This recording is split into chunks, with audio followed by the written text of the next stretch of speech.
The sand sea stretched as far as the eye could see. Waves of ochre dunes rippled under a blazing sun.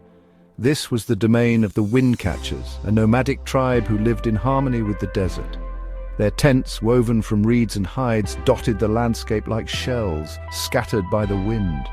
The Windcatchers were a people of laughter and resilience, their lives as interwoven with the desert winds as the threads of their tapestries. The elders told stories of the first weaver. She was said to have learned the language of the wind. With it, she could guide her people through the harshest storms and find hidden oases. Every Windcatcher carried a piece of her legacy in their hearts, a deep respect for the power and capricious nature of the desert wind. Lyra was born under a sky filled with dancing dust devils. Even as a child, she possessed an uncanny connection to the wind. She could feel its whispers against her skin, sense the shifting moods of the desert in its embrace.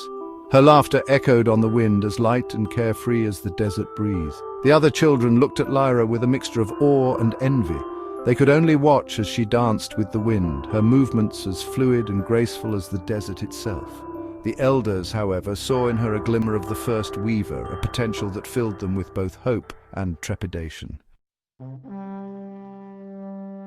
One day, a tremor shook the sand sea. It was a low rumble deep within the earth that sent shivers down the spines of the Windcatchers. The wind, usually so predictable, became erratic and unpredictable. Sandstorms raged with unusual ferocity, and the once familiar paths were swallowed by shifting dunes.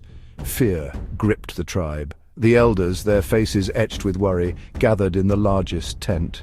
They consulted ancient maps and whispered prayers to the spirits of the desert. Something was terribly wrong. The balance of nature was disrupted, and the very survival of the Windcatchers was at stake. Lyra, now a young woman, felt the distress of the wind as keenly as her own. She knew that the tremor was a sign, a call for help from the heart of the desert. She shared her concerns with the elders, her voice filled with a conviction that belied her years.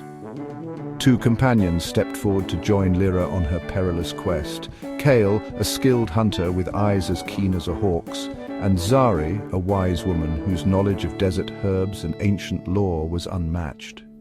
Together they ventured into the uncharted depths of the sand sea, their hearts heavy with the weight of their tribe's fate.